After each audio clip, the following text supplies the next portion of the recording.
مولانا الیاس فرماتے تھے کہ ہمارے قافلوں کی نقل و حرکت یہ تو ہمارے کام کے الف با تا ہیں، یہ فرماتے تھے، اس لیے اس کو آخری مت سمجھنا. اور بہت سے فرائض باقی ہیں، اگر وہ پورے نہیں ہوئے تو اس کا جواب دینا پڑے گا، چاہے جماعت والا ہو یا بے جماعت والا ہو. اللہ کی رشتہ داری کسی سے نہیں ہے.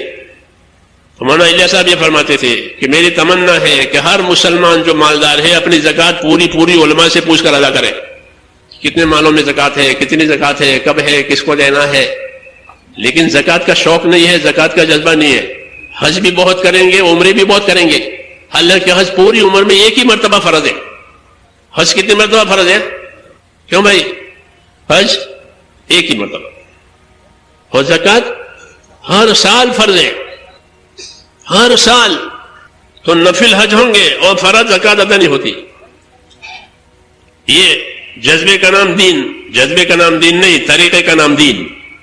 حج کا جذبہ ہے، عمرے کا جذبہ ہے تو ٹھیک ہے، لیکن وہ جو فرائض باقی رہ جاتے ہیں اس کا کیا ہوگا؟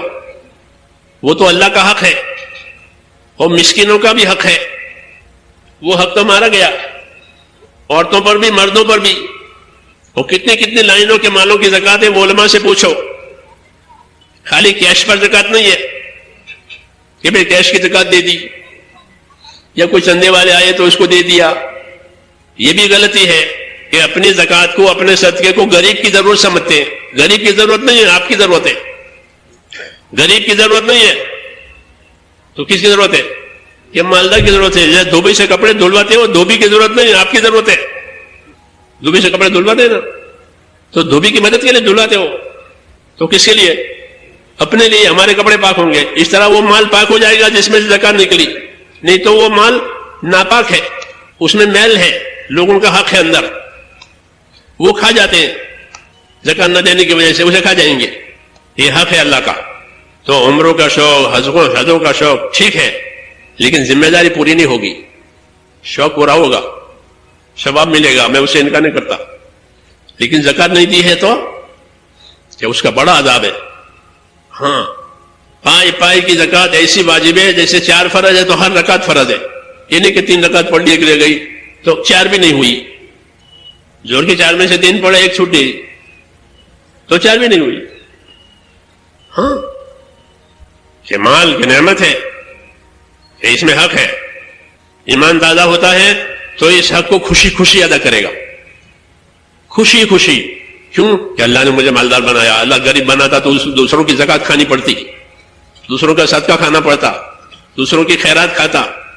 آج اللہ نے میری حالت اچھی کر دی اور مجھے مالدار بنا دیا تو میں اللہ کا حق ادا کروں. یہ خوش دلی سے زکوٰۃ دے، یہ کہا گیا خوش دلی سے زکوٰۃ دے.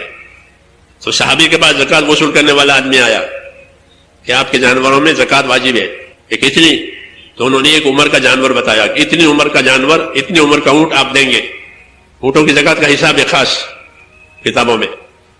تو انہوں نے اونٹوں کی زکوٰۃ کا حساب بتایا کہ اتنی عمر کا اونٹ آپ کے ذمہ واجب ہے، وہ آپ ادا کر دو.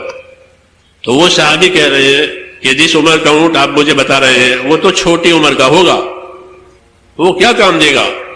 میری رائے ہے کہ اچھی عمر کی اونٹنی لے جائیے. آج مجھے اللہ نے زکوٰۃ ادا کرنے کا موقع دیا ہے.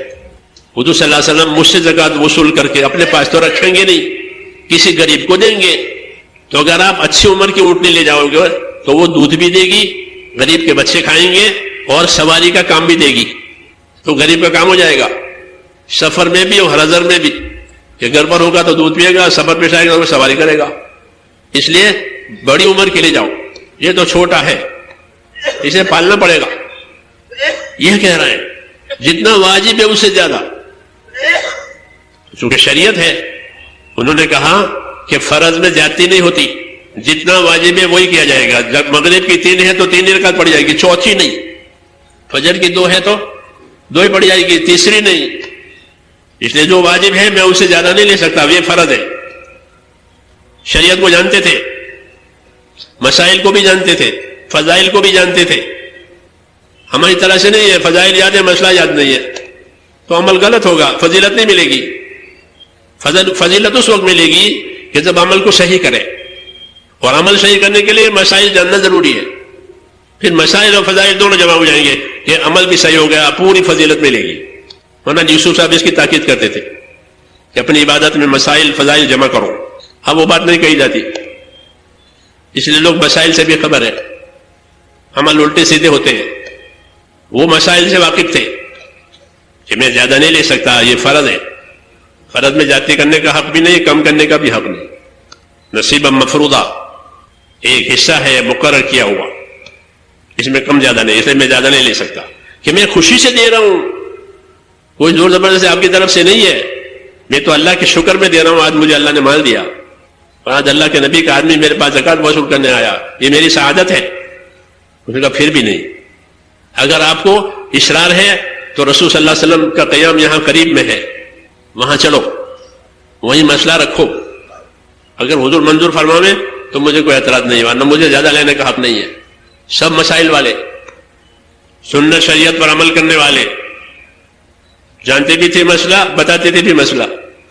تو دونوں گئے, جا کر پورا ماجرا عرض کیا کہ یہ ہوا. حضور صلی اللہ علیہ وسلم نے وہی بات فرمائی کہ آپ کے اوپر فرض تو یہی ہے. کیوں کہ نبی کو بھی فرض گھٹانے بڑھانے کا حق نہیں ہے, وہ تو اللہ کی طرف سے آتا ہے. آپ نے فرمایا کہ فرض تو یہی ہے, اس سے زیادہ نہیں, کہ میں خوشی سے پیش کرتا ہوں. تو فرمایا ٹھیک ہے ہم قبول کرتے ہیں, مگر یاد رکھو فرض وہی ہے جو بتایا, تمہارے اخلاص کی وجہ سے ہم اس کو قبول کر لیتے ہیں. آپ نے قبول فرمایا اور دعا دی. یہ مخلص کہلاتے ہیں اپنے مال میں, اپنے نعمتوں میں. یہ ایمان کی بات ہے کہ ایمان تیار ہوتا ہے تو اپنی ذمہ داری پوری کرنا خوشی خوشی, کہ اللہ نے مجھے موقع دیا ہے. تو یہ نبیوں والا طریقہ ہے کہ اپنی نعمتوں میں نعمت دینے والے کا حق ادا کرنا, اور خوشی خوشی کہ مجھ کو اللہ نے موقع دیا ہے. حضور صلی اللہ علیہ وسلم برا ماننے والے نماز پڑھ رہے ہیں, شکر میں پڑھ رہے ہیں کہ مجھے بخشا بنایا اللہ نے, اس لیے اب اس کی عبادت ایسے کروں گا کہ وہ مجھ سے راضی ہو جائے. داؤد علیہ السلام کو بادشاہ بنایا اللہ نے. داؤد علیہ السلام, سلیمان علیہ السلام, باپ بیٹے دونوں بادشاہ ہیں, اور بادشاہت بھی دونوں کی عجیب ہے. سلیمان علیہ السلام کی بادشاہت مشہور ہے کہ اللہ تعالیٰ نے پوری دنیا پر ان کو بادشاہت دی, جنتوں پر, پرندوں پر, ہواؤں پر. ایسی بادشاہت کسی کو نہیں ملی.